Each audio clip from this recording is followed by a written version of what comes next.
Today on Green Country People and Places. Once we're done with the syringe feeding, we'll never touch them again. Squirrels, we're not delicious. Squirrels, we are not raccoons. Squirrels.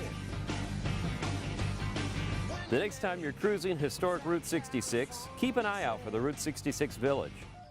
The Muskogee Creek Council House was the very first building that was constructed here. This building is actually the reason Okmulgee even exists.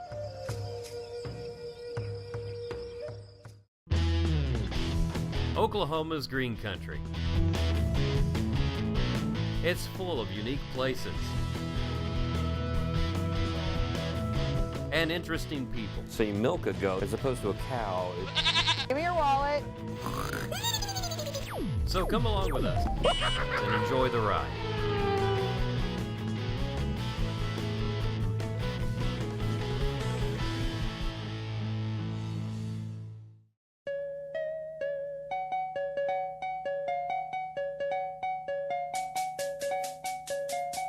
Squirrels. All we really are is squirrels. We're being hunted, we are squirrels. We are appealing, we are squirrels. Annette, we kind of dropped in on your morning chaos, didn't we? You did. You found us right in the middle Holy of the cow. poop marathon. Yeah. You got a bundle there. I'm a new mommy. Baby squirrels? These are baby fox squirrels. They are one of 2 of our species of indigenous squirrels. I have 5 in this nest. We have 13 altogether. 8 of them were orphaned from tree cutting, and the other 5 were construction orphans. In other words, they were doing some construction. Nest was found, you know. In the house or in the Yeah, attic something or something like that. But most Yeah. often it's tree cutting. And Oh, my. Yeah, and we get these little guys. These were pinkies when they came in. They were smaller than an egg, no hair, eyes sealed shut. Holy and cow. we've had them for several weeks, and they're still eating on the syringe. We're still playing Mama Squirrel. But as soon as they're able to eat on their own, Oh my. yeah. Oh, Daddy, he makes that look good. I know, right? It's not Mama, but it's the next best thing. Our Yeah. formula is expensive, and boy, we have good results. Once we're done with the syringe feeding, we'll never touch them again. Squirrels, we're not delicious. Squirrels, we are not raccoons. Squirrels don't live in palm trees. Squirrels are in your bathroom. They'll go into big private cages until we're ready to turn them into the trees, and you know, they'll run off into the woods. No postcards, no phone calls or text messages. But they don't borrow your car keys or your credit card, so I'm cool with that. Squirrels. And we are parenting, we'll parent about 800 wild animals this year. Yeah. We'll raise them up to be wild and we'll turn them loose.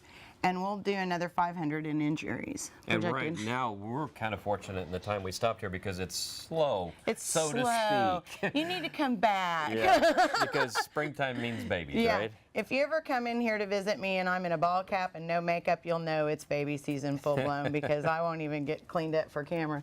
It's a joy. I've been doing this for 18 years, almost 18 years. I'm not sick of it. I have the world's greatest crew of volunteers. We love our job, but we call ourselves fecal engineers because the only thing we produce here is poop.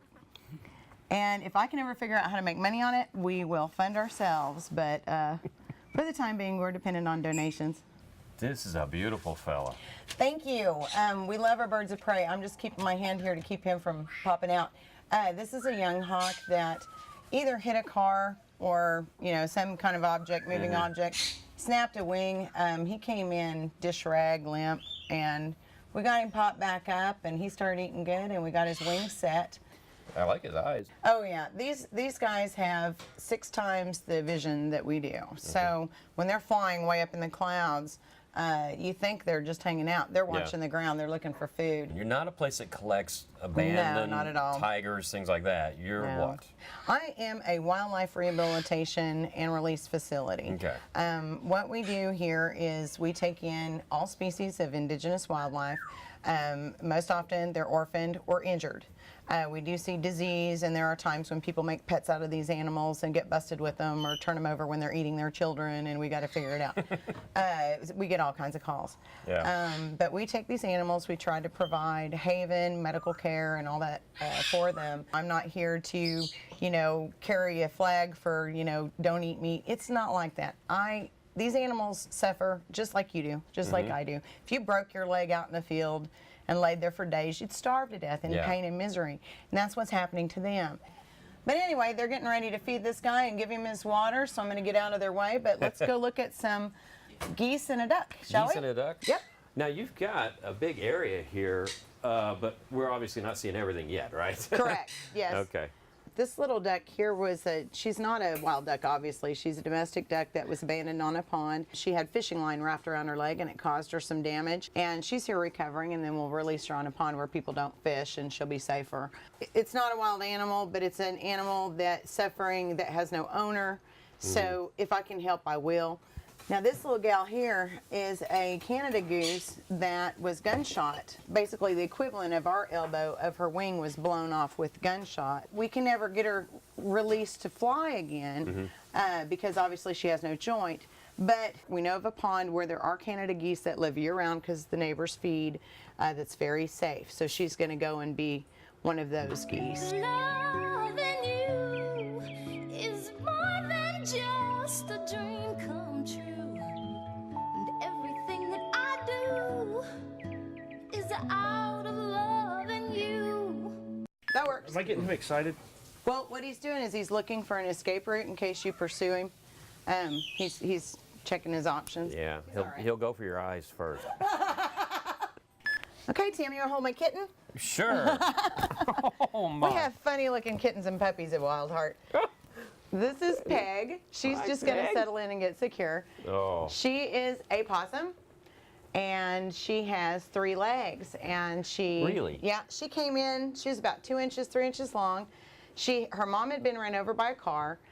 She had an injury to her leg. She lost the leg, and she never did pick up her climbing skills. She's wrapping her tail.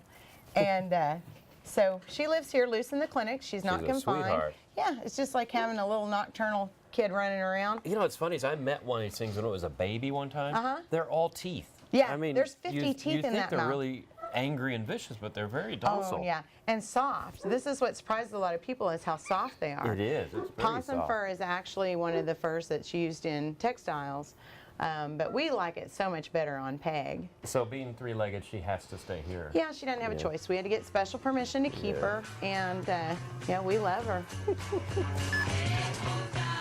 He's mousing. He's He good is? at it, yeah. I taught him to catch mice. And he does. He'll sit there and stalk mice for hours. High five, good boy. Left, right, right, left. Good boy, good boy dog. Give me your wallet, car keys, all credit cards. No, this is not loaded. Okay. Okay, this is an unloaded weapon. We are a wild-born skunk that was born blind, so we begged that we could keep him. And you know, we don't display these animals or anything. They're Right. just here. They're just part of the woodwork, and they both have jobs in the clinic. Though here's the neat thing about a possum and skunk. Yeah. We are in a pole barn. There's pet food everywhere. There's open bowls everywhere. There's no roaches. And the reason why there's no roaches is we've got these two. Okay, so we don't have to use pesticides Yeah. in our clinic. At night, they patrol the walls, especially our little Helen Keller here. He walks the walls, the baseboards. So Otis patrols during the day. These Yes. guys get the night shift. Yes, so we have rodent and roach patrol and 3 animals, and they're so worth their victuals because they provide a free service. And it's quite the nice setup, even though it's totally accidental. Love stinks.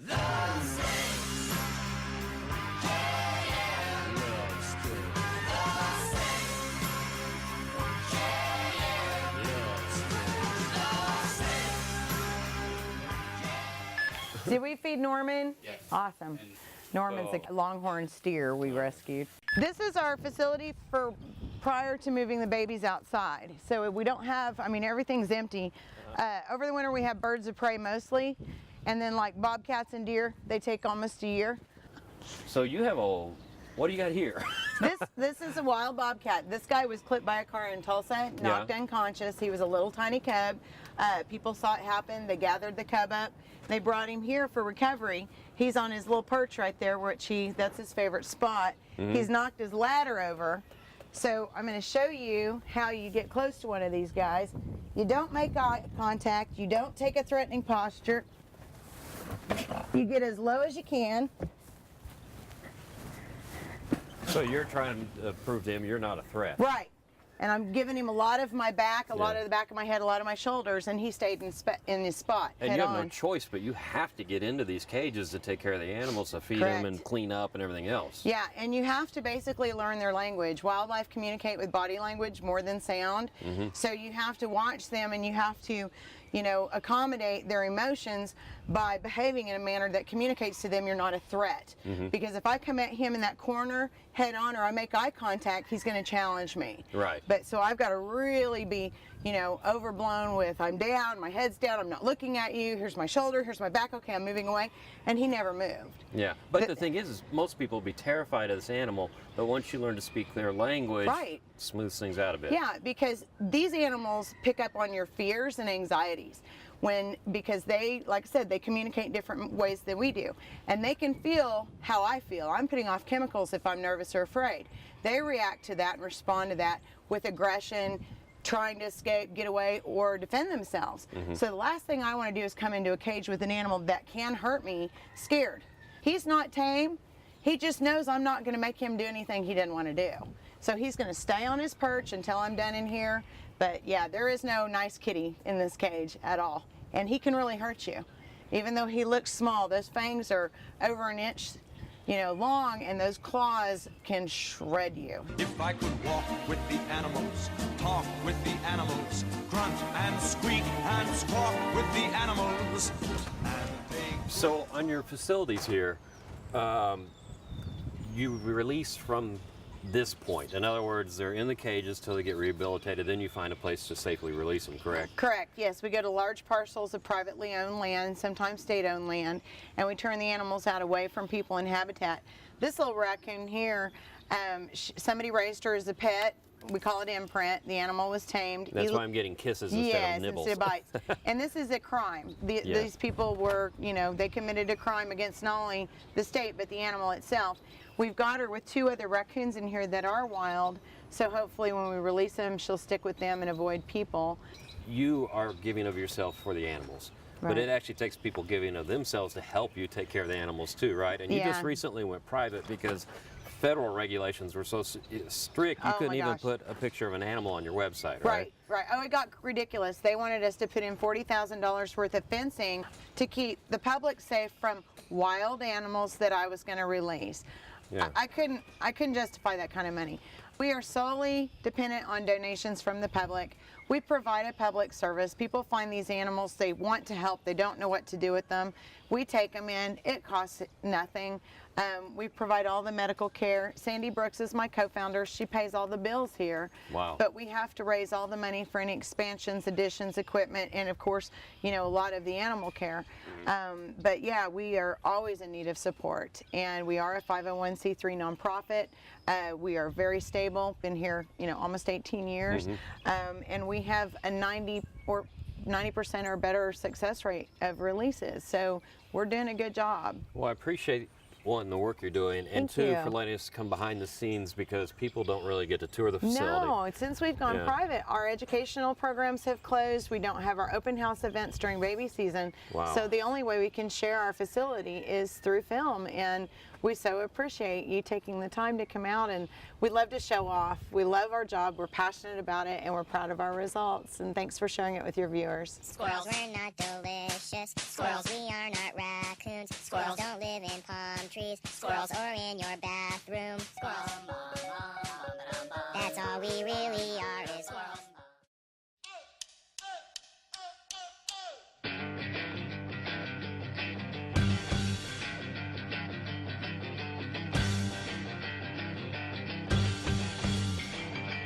The next time you're cruising historic Route 66 and find yourself on the west side of Tulsa, keep an eye out for the Route 66 Village, also known as Route 66 Station, gateway to the Magic Empire. Located on Southwest Boulevard and 37th Street, this 4-acre site is home to several historic railroad cars. This is a Murray Solarium lounge car. With its panoramic windows, plenty of seating, this was a way to sit back and enjoy your ride to your destination back in the day. You'll also find a vintage caboose, Phased out by most railroad companies decades ago, these bright red cars used to carry crews whose jobs were to help the train switch tracks and to look out for mechanical and safety problems. At the end of 320 feet of working track, this is one of America's last and largest steam engines. This is the Frisco 4500.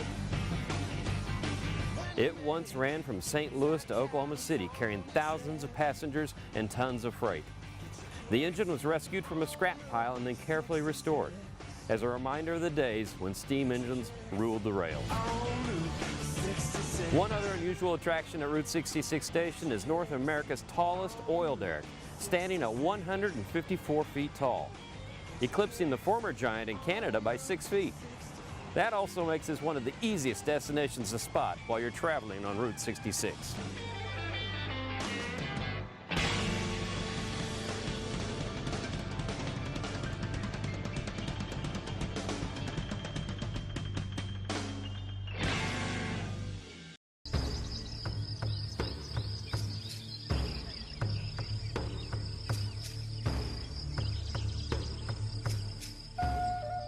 The Muskogee Creek Council House was the very first building that was constructed here. This building is actually the reason Okmulgee even exists. And when it was built, this was just nothing but a great big woods that surrounded the building. And so the town literally grew up around the council house. It was originally built as the Capitol building for the Muskogee Creek Nation. So the principal chief's office was here, second chief. Both the houses of the legislators, the House of Kings and House of Warriors were here, the Supreme Court. So all of the government functions operated out of this building. This was kind of new for Native Americans at the time to have this sort of facility, right? You bet, it certainly was, because it was not typical architecture for the Muskogee Creek people. This was meant to be a monument. This was something special that they wanted to show people that, hey, we're here, we're important, and we're here to stay. On the first floor, we keep it open for different meetings and workshops that Creek Nation has. You'll also find the Red Stick Gallery, which is our gift shop. Most of the interesting artifacts and all of the history and the talking that we do about culture starts here on the second floor. We begin with is the mound builder culture.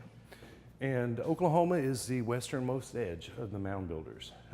The items that you'll see in the cases that we have here, actually, majority of them are from the Eufaula Mound. These date from around 1200 AD.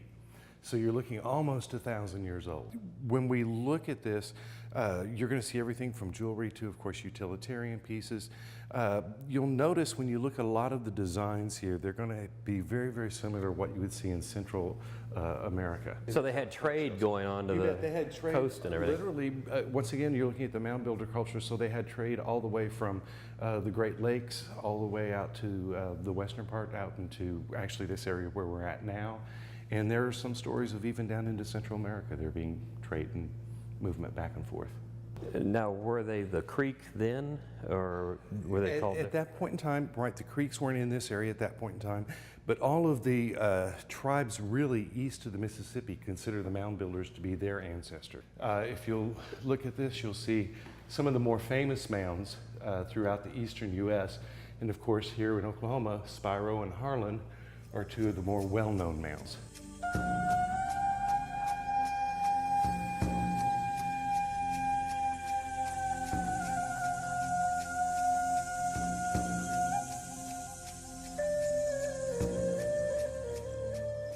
On this map, where would the Creek people come from? Right.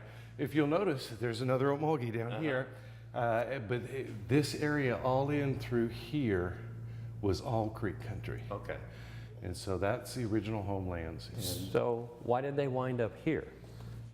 well, they wound up here because of federal government policy.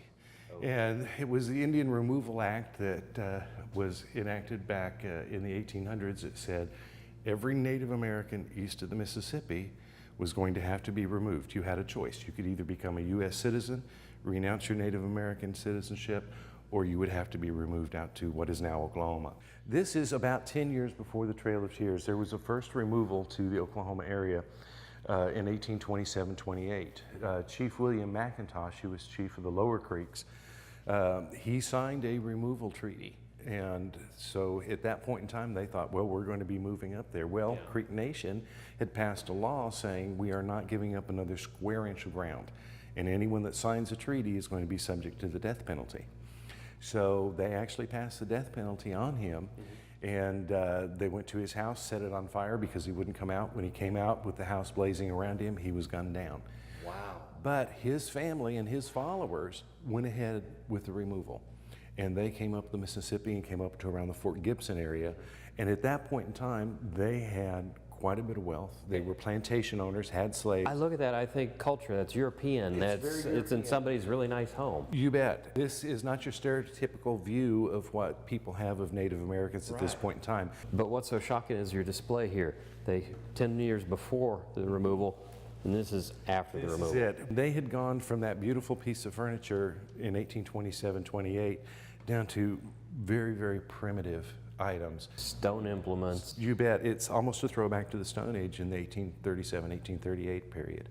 We actually have stories of Native Americans leaving their homes, say to go visit somebody, coming back home, and white people had moved into their homes. And there was nothing they could do about it because they had no standing with the law at that point in time. So slowly, inch by inch, the settlers, they encroached in on them and literally just took whatever they wanted, and the Native Americans had no recourse. So a lot of skirmishes broke out, which of course just made the situation even worse because the newspapers could say, oh yeah, you know, the Indians are on the warpath again, and that's why we need to have the removal. We don't know to this day how many creeks were removed, but it's estimated anywhere between probably 12 to 18,000.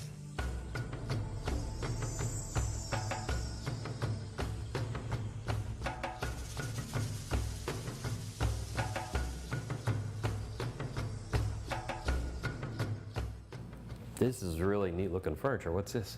Isn't this cool?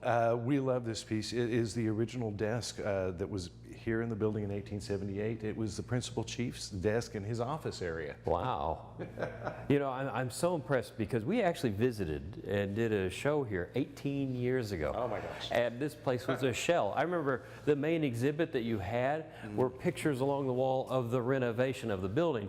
And so nothing looks the same except this rope. I remember this rope, and I remember a very hot day getting to climb up in there because you have a big bell up there, don't you? We certainly do. We have a belfry on top of the building, and it houses a wonderful old bell, again from 1878 when the building was originally built, about 5 foot in diameter. And that rope, we get down every once in a while and we ring it for special occasions. Yeah, and so that's pretty cool that you still have the bell up there. It really is. Again, during the restoration, we took it down, had it restored, and had it put back up, which was quite a process because we had to get huge cranes to kind of lift it in and out of the space on top of the roof. Well, I do remember it's a little cramped up there. It is, just a little bit. It used to be just pigeons that ever went up there, but... Well, and I met a lot of them while I was up there, and I was a little smaller then, so I did fit better. So this is one of the larger rooms in the building, so what was it used for? This is the largest room in the building, and it was originally constructed so it would house the House of Warriors, which is one of the 2 legislative bodies for the Muskogee Creek Nation back in the 1800s. So they got forcibly moved to Oklahoma, but they still managed to pull themselves together, keep their government going, build a building to represent themselves, and then again the cycle started again, right? It did. The Creeks were very good farmers. They had wonderful plantations back in their original homelands in Georgia and Alabama. They brought that knowledge as well as their slaves with them on the removal. So they were able to build up their nation again. And they built it up to the point that, you know, they built this beautiful building here. And then you get towards the end of the 1800s and the Dawes Act happened. And what did that do? The Dawes rolls, actually, which a lot of people refer to now, especially if they're doing genealogy, they're looking for an ancestor on that Dawes rolls, was a census. And the federal government came in and made this census with the specific purpose in mind of taking the communally owned land from Creek Nation and dividing it into the 160-acre allotments that we hear about so much today. So once again, they had their lifestyle going the way they wanted it. Everything was going good. The government came in and said, "Now we're going to mess with it again." So did they basically almost go back to ground zero then? Did they lose their farms, things like that? It was really different because at that point in time, it did change everything around for them. You know, if you were some of the first ones that signed up, in a way you were kind of lucky because you quote unquote got the good land as far as agriculture goes. But for a lot of the people that resisted, because there was a great resistance through Chitoharjo and the Crazy Snake Rebellion against signing up, you got what everyone at that time considered to be that marginal, rocky, worthless land, which turned out in the 20s to be the land that had all the oil. So one of the side effects too is the government coming in, they then took over this building so the Creek no longer own it, but they still hung on to their culture, right? Oh, you bet. This is a painting done by Will Sonny Sampson. One Flew Over the Cuckoo's Nest, Sampson? You bet, it sure is. He was a very well-known painter, actually, before he became a movie actor. This depicts the ribbon dance, which is a dance that you can still see today that's being performed as part of the religious ceremonies at the ceremonial grounds. And I guess the light at the end of the tunnel here is you just told us that the Creek have finally managed to buy back their own building. You bet. The building was seized from them and by the Department of Interior in 1906, and they were forced to sell it. They sold it to the city of Okmulgee, and the city of Okmulgee bought it in 1917 for $100,000. But in 2010, November 2010, the Creek bought it back from the city for $3.2 million.